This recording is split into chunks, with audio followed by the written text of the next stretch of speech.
welcome back to my channel. This is part 5 of chapter The Fundamental Unit of Life. ठीक है, अगर आपने part 1, 2, 3 and 4 नहीं देखा है तो आपको पार्ट 5 का ऑलमोस्ट कुछ समझ नहीं आएगा. तो पहले जाके पार्ट 1, 2, 3 एंड 4 देख लो तो आपको इजीली समझ आ जाएगा. और अगर आपने वो देख लिया है वेल एंड गुड, नहीं देखा है तो प्लीज पहले जाके वो देखिए. Okay, so in part 4 last मैंने खत्म किया था सेल ऑर्गेनलीज से. हम कर रहे हैं अभी the fundamental unit of life, class 9 part 5.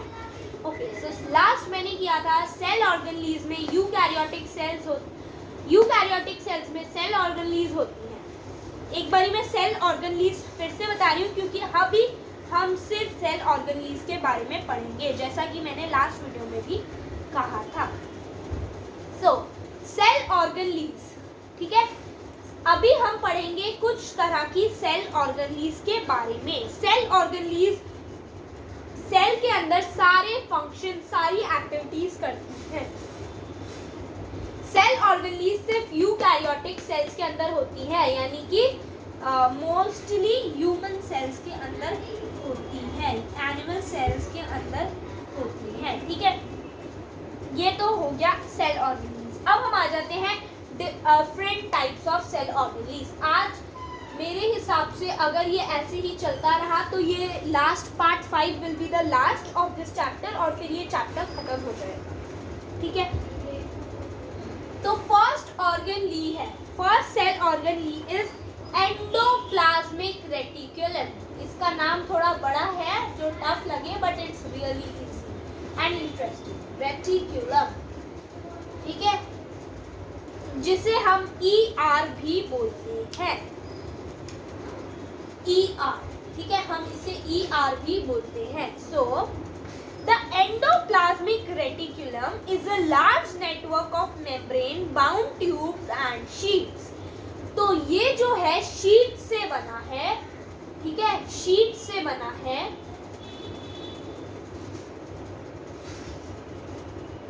Okay, it looks like long tubules or round Oland bags. ये दिखता है Oland bags के जैसे.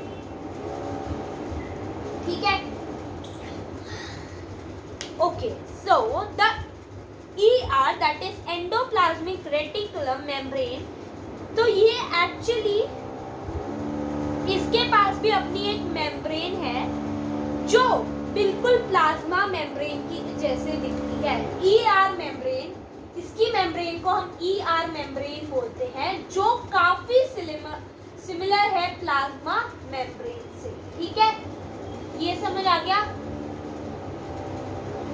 Very similar to plasma membrane. अब ये एंडोप्लाज्मिक रेटिक्यूलम, एक सेकंड, हाँ, एंडोप्लाज्मिक रेटिक्यूलम दो तरह के होते हैं. पहला RER और दूसरा SER. अब RER और SER में डिफरेंस क्या है? दिस इज रफ ये एंडोप्लाज्मिक रेटिकुलम और ये उसका उल्टा, that is smooth endoplasmic reticulum. ठीक है, अब क्या है इनका डिफरेंस? अगर आप इसे बाहर से देखोगे, माइक्रोस्कोप से देखोगे तो आपको इसका जो सरफेस है थोड़ा रफ सा लगेगा, इसलिए हम इसे बोलते हैं रफ एंडोप्लाज्मिक रेटिकुलम. और SER, क्योंकि वो उसका सरफेस थोड़ा सा स्मूथ होता है इसलिए हम उसे बोलते हैं स्मूथ एंडोप्लाज्मिक रेटिकुलम. यहाँ पे ये मैंने खत्म किया. सो अब मैं रीड कर लूँ. RER looks rough under a microscope because it has particles called ribosomes attached to its surface. और ये रफ क्यों है? Because of ribosomes, क्योंकि राइबोसोम्स इसके ऊपर है इसीलिए ये रफ है. Okay, going ahead, which are present in all active cells and are the sites of protein manufacture. और what do ribosomes do? Ribosomes proteins बनाते हैं, इसीलिए तो ये क्या काम करता है, प्रोटीन्स बनाता है, क्योंकि इसके ऊपर राइबोसोम्स है और वो प्रोटीन्स बनाते हैं, ठीक है। The manufactured proteins are then sent to various places in the cell depending on using the ER. अब फिर इन प्रोटीन्स को भेज दिया जाता है RER के थ्रू। अब आ जाओ the SER, ठीक है। The SER RER प्रोटीन्स के हेल्प करता है और SER फैट्स का हेल्प करता है बनाने में। ये फैट्स मैन्युफैक्चरिंग में हेल्प करता है, फैट मॉलिक्यूल्स में। और किस में हेल्प करता है, लिपिड्स में। आपने देखा होगा लिपिड से ही मोस्टली मेम्ब्रेन्स बनी होती हैं और SER लिपिड्स को मैन्युफैक्चर करता है। Some of these proteins and lipids help in building the cell membrane, जैसा कि मैंने आपको बताया है। अब देखो, आपको ये पता है मोस्टली सेल मेम्ब्रेन किससे बनी होती है, लिपिड्स और प्रोटीन से, ठीक है, लिपिड्स और प्रोटीन से।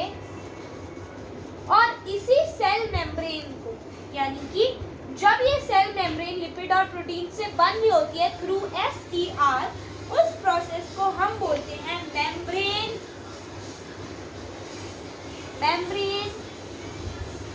बायोजेनेसिस, यानी कि मेम्ब्रेन बन रही है। इस प्रोसेस को हम इंग्लिश में साइंटिफिक लैंग्वेज में बोलते हैं मेम्ब्रेन बायोजेनेसिस, ठीक है। Some other proteins and lipids functions as enzymes and hormones, और जो बाकी लिपिड्स और प्रोटीन्स है वो एंजाइम्स, हार्मोन्स, इन सब में हेल्प करता है। Although the ER varies greatly in appearance in different cells, it always forms a network system. तो ये एक नेटवर्क सिस्टम फॉर्म करता है।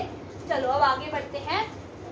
Thus ER, एक सेकेंड, मैंने SER RER का डिफरेंस बता दिया। ये RER helps in proteins and SER helps in fats and lipids, और ER mostly helps in making cell membrane and this process is known as membrane biogenesis, ठीक है। अब आ जाओ। Thus one function of the ER is to serve as channels for the transport of material. तो mostly ER क्या काम करता है, ER helps in transfer, क्योंकि एक नेटवर्क जैसा बना है तो ये हेल्प करता है ट्रांसफर के अंदर, ट्रांसपोर्ट के अंदर, ठीक है। So the ER also function as cytoplasmic framework, providing a surface for some of the biochemical activities of the cell in the liver. So here मैंने flash, ये हो गया, ठीक है। अब लिवर सेल्स के अंदर ये छोड़ दो अभी। अब SER mostly detoxifying many poison and drug. ये सुन लो कि SER यानी कि स्मूथ एंडोप्लाज्मिक रेटिकुलम हेल्प करता है अगर हमारी बॉडी में कोई पॉइजन आ जाए उससे फाइट करने में, उससे लड़ने में, पॉइजन ड्रग्स इन सब से, ठीक है, डिटॉक्सिफाइंग के अंदर। ओके, सो अब हम आ जाते हैं एक नई चीज पे, दैट इज गॉगली अपार्टस। और गॉगली अपार्टस, एक सेकेंड, गॉगली अपार्टस किसने डिस्कवर किया था? अगर आपको याद है तो write it down in 5 seconds. 1 2 3 4 5। तो गॉगली अपार्टस डिस्कवर किया था कैमिलो गोल्गी ने, इसीलिए इसका नाम गॉल्गी अपार्टस रख दिया गया क्योंकि इसे कैमिलो गोल्गी ने डिस्कवर किया था। ओके, सो अब हम गॉल्गी अपार्टस के बारे में जानते हैं। The Golgi apparatus first described by Camillo Golgi consists of a system of membrane-bound vessels arranged approximately parallel to each other in stacks called cisterns. तो ये जो है ये काफी सारे वेसल्स बनाता है और इन वेसल्स को जो एकदम पैरेलल है, इन वेसल्स को हम बोलते हैं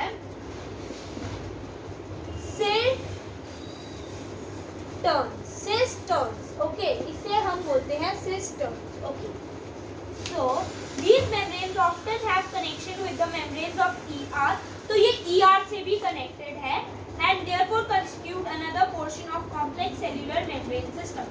The material synthesized near the ER is packaged and dispatched to various targets inside and outside the cell through the Golgi apparatus. तो ये क्या करता है, अगर आप एक फैक्ट्री को देखोगे, एक कोई फैक्ट्री मैन्युफैक्चर करती है, फिर वो पैक होता है, तो मैन्युफैक्चर करने का काम है ईआर का और उसे पैक करने का काम है गोल्गी अपार्थस का. ठीक है, ये समझ आ गया आपको. अब आगे चलते हैं. Its function includes the storage, modification and packaging of products in vesicles. In some cases, complex sugar may be made from simple sugar in the Golgi apparatus. Okay. Golgi apparatus is also involved in the formation of lysosomes. Okay. So, Golgi apparatus के दो काम है. पहला है कि वो ना production में, पैकेजिंग में, शुगर ब्रेकडाउन में, इन सब में हेल्प करता है. और दूसरा है कि वो लाइजोम्स में हेल्प करता है, फॉर्मेशन ऑफ लाइजोम्स में हेल्प करता है. अब लाइजोम्स क्या होता है बता देती हूँ. लाइजोम्स क्या होता है, बहुत थोड़ा सा चैप्टर रह गया है, शायद इस वीडियो में कंप्लीट हो जाए और नहीं होगा तो पार्ट 6 देख लेना. So lysosomes, structurally lysosomes are membrane bound sacs filled with digestive enzymes. तो लाइजोम्स मोस्टली सैक्स है, यानी कि बोरियां है. सैक्स मतलब बोरियां है जिनके अंदर डाइजेस्टिव एंजाइम्स भरे हुए हैं, यानी कि किस में हेल्प करता है, डाइजेशन में. तो ये सैक्स जैसा है जिसके अंदर डाइजेस्टिव एंजाइम्स है.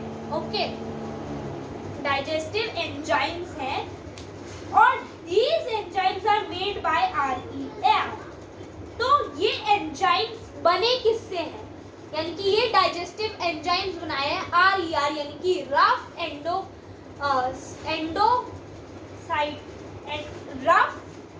एंडोप्लाज्मिक रेटिकुलम से. ठीक है, अब आगे. Lysosomes are a kind of waste disposal systems of the cell. These help to keep the cell clean by digesting any foreign material as well as worn out cell organelles. अच्छा, तो ये mostly क्या करते हैं, ऐसी चीज जो body को नहीं चाहिए तो ये उसे खा लेते हैं, क्योंकि ये सैक जैसा है तो वो अंदर खा लेता है. ठीक है. So foreign material entering the cell such as bacteria or food as well as old organelles end up in the lysosomes which break complex substances into simpler substances. तो इसका काम है वेस्ट मटेरियल को अपने अंदर ले लेना ताकि वो बॉडी को हार्म ना करे. ठीक है, तो ये क्या करते हैं, ब्रेक कॉम्प्लेक्स सब्सटेंसेस, यानी कि ये बहुत मोटी मोटी चीजों को सिंपलर सब्सटेंसेस में कर देते हैं. Lysosomes are able to do because they have powerful digestive enzymes. अब कैसे ये इतना टफ खाना खा पाते हैं, because of these powerful digestive enzymes. Okay. Last thing, during the disturbance in cellular metabolism, for example, when the cell gets damaged, lysosomes may burst and अच्छा, तो लाइसोसोम्स को हम सुसाइडल बैग भी बोलते हैं. सुसाइड कर ले ऐसा बैग. और इन्हें ऐसा क्यों बोलते हैं, क्योंकि ये सुसाइड कर लेते हैं ताकि सेल को कोई हार्म ना हो. ये मर जाते हैं अगर कोई सेल डैमेज हो जाए, बॉडी को हेल्प करने के लिए ये खुद मर जाते हैं. ठीक है, ये चैप्टर इसी वीडियो में खत्म हो जाएगा, मुझे ऐसा लग रहा है. ठीक है, सो नेक्स्ट कमिंग टू, इन्हें हम बोलते हैं सुसाइडल बैग्स, जो काफी बार पूछा जा सकता है. ठीक है, सो लाइसोसोम्स को हम सुसाइडल बैग्स बोलते हैं क्योंकि ये अपने आप को बर्स्ट कर लेते हैं जब कोई सेल डैमेज हो जाए उसे बचाने के लिए. So next comes mitochondria. Mitochondria को हम powerhouse of the cell बोलते हैं, यानी कि ये एनर्जी प्रोड्यूस करता है, powerhouse of the cell. ठीक है, इसे पढ़ते हैं. Mitochondria are known as powerhouses of the cell. Mitochondria have two membranes covering. The outer membrane is porous while the inner membrane is deeply folded. तो mitochondria के पास दो membrane है, एक तो पोरस है और एक डीपली फोल्डेड है, ठीक है। These fold increase the area of ATP generating chemical reaction. अब ATP क्या है? ATP एक सेल है जो माइटोकॉन्ड्रिया के अंदर है। It is the energy cell. ATP energy cell है और माइटोकॉन्ड्रिया पावर हाउस है एक सेल का, ठीक है। नाउ कमिंग टू इट, ये ATP को हेल्प करते हैं, ये जो डीपली फोल्डेड मेम्ब्रेन है, ठीक है। The energy required for various chemical activities needed for life is released by mitochondria in the form of ATP। तो ATP जो है वो रिलीज करता है माइटोकॉन्ड्रिया, ठीक है, ताकि सारे प्रोसेसेस हो सके। इसे हम एनर्जी करेंसी भी बोलते हैं एक सेल की। The body uses energy stored in ATP for making new chemical compounds and for mechanical work. तो ATP एक एनर्जी सेल है और माइटोकॉन्ड्रिया पावर हाउस है, मोस्ट इम्पोर्टेंट चीज। और माइटोकॉन्ड्रिया के पास DNA और राइबोसोम्स दोनों हैं, ठीक है। DNA और राइबोसोम्स खुद के हैं इसके पास। Coming to next, plastids. बहुत थोड़ा सा चैप्टर रह गया है, बस फोकस करते रहिए। प्लास्टिड्स जो होते हैं वो सिर्फ प्लांट सेल में मिलते हैं, यानी कि ह्यूमंस में नहीं होते, सिर्फ प्लांट्स में होते हैं प्लास्टिड्स। अब प्लास्टिड्स होते क्या हैं? Plastids are present only in plant cells. These are two types of plastids. There are two types of plastid, chromoplast and leucoplast. तो दो तरह के प्लास्टिड्स हैं, ये सिर्फ प्लांट सेल के अंदर होते हैं, ठीक है। और दो तरह के प्लास्टिड्स हैं, पहला है क्लोरोप्लास्ट। ये किसमें हेल्प करता होगा अपनी नॉलेज से बताओ? डेफिनेटली फोटोसिंथेसिस में, क्योंकि आपको नाम से ही पता चल जाए। पहला है chromoplast, sorry I wrote it wrongly, chromoplast, और दूसरा है ल्यूकोप्लास्ट। दो तरह के प्लास्टिड्स होते हैं, ल्यूकोप्लास्ट। अब इसे पढ़ते हैं। Chromoplast containing the pigment called chromophil और क्रोमोप्लास्ट, कुछ भी बोल सकते हैं। और इनके अंदर होता है क्लोरोफिल, जो हेल्प किसके अंदर करता है? फोटोसिंथेसिस में, यानी कि ये हेल्प करता है खाना बनाने के, ठीक है। क्लोरोफिल होता है इनके अंदर जो हेल्प करता है हमें फोटोसिंथेसिस के अंदर, ठीक है। ये हो गया। Coming to leucoplast now. Chloroplast, पहले हम क्लोरोप्लास्ट को अच्छे से पढ़ लेते हैं। ऑल्सो कंटेन वेरियस येलो और orange pigments in addition to chlorophyll, ठीक है। अब इनके क्लोरोप्लास्ट के अंदर क्लोरोफिल तो होता ही है, साथ में येलो और ऑरेंज पिगमेंट्स भी होते हैं। अब ल्यूकोप्लास्ट क्या होता है? Leucoplast are primary organelles in which material such as starch, oils, protein, तो ये स्टोर करने का काम करता है, जैसे कि प्रोटीन्स और ये सब चीजों को स्टोर करता है। The internal organisation of chloroplast consist of numerous membranes layer embed in a material. तो प्लांट्स के अंदर एक और मटेरियल होता है स्ट्रोमा। ये होता है मेम्ब्रेन कंटेनिंग, ठीक है। ये मेम्ब्रेन्स होते हैं इसके साथ बहुत सारे, ठीक है। अब वैक्यूल्स पे आ जाते हैं, बहुत जल्दी ये चैप्टर खत्म हो जाएगा। Vacuoles, what are vacuoles? Vacuoles are storage sacs for solid or liquid content. Vacuoles are small sized in animals, while plant cells have very large vacuoles. The vacuoles of some plant cells have 50 and 90% of cell volume. In plant cell, vacuoles are full of seed sac and provide turgidity and rigidity to the cell. तो vacuoles पे आ जाओ। Vacuoles जो होते हैं plants के अंदर बहुत बड़े होते हैं, जबकि एनिमल सेल्स के अंदर और ह्यूमन सेल्स के अंदर इतने बड़े नहीं होते। ये क्या करते हैं? टर्जिडी, टर्जिडी और रिजिडिटी प्रोवाइड करते हैं, ठीक है, रिजिडिटी। ओके, उसके बाद ये जो होते हैं ये स्टोर करते हैं, ये सैक स्टोर करते हैं, ठीक है। उसके बाद many substances of important in the life of the plant cells are stored in vacuoles. These include amino acids, sugars, various organelles, some proteins. In single-celled organelles, the food vacuoles contain the food items like.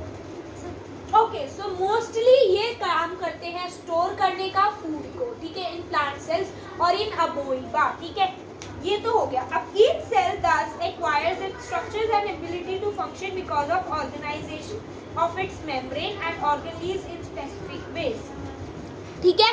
तो ये तो आपको समझ आ गया। The cell thus has a basic structural organization. This helps the cell to perform. तो cell organelles की वजह से सेल क्या क्या काम कर पाते हैं? Respiration, obtaining nutrition, clearing of waste material, forming new proteins. Thus the cell is the fundamental and structural unit of life. It also provides basic functional unit of life. तो सेल सबसे functional, structural और छोटा unit है। अब आ जाओ last topic of the chapter, cell division. Okay, copy लेके बैठा करो तो इंटरेस्टिंग लगेगी study. Okay, new cells are formed in organisms in order to grow और to reproduce old, dead and injured cells और to form gametes required for reproduction. अब cell divide होते हैं। सपोज करो ये एक सेल है, अब रिप्रोडक्शन करनी है तो ये सेल छोटा हो गया, है ना, डिवाइड हो गया ताकि वो बच्चे को भी एक सेल दे पाए। या फिर अगर कोई सेल डैमेज हो गया है तो उसे रिप्लेस करने के लिए भी डिवाइड होता है सेल, ठीक है। और देखो न्यू सेल्स आर फॉर्म। अब इस सेल डिविजन से नए सेल्स बनते हैं, न्यू सेल्स आर फॉर्म, ठीक है। अब होता क्या है, इस प्रोसेस को हम बोलते हैं सेल डिवीजन। ओके, तो अब दो तरह के सेल डिवीजन होते हैं। एक सेकेंड, ये मैं रिव्यू कर दूं फिर मैं आपको इजीली बता सकती हूँ। सेल डिवीजन दो तरह के होते हैं। पहला होता है माइटोसिस,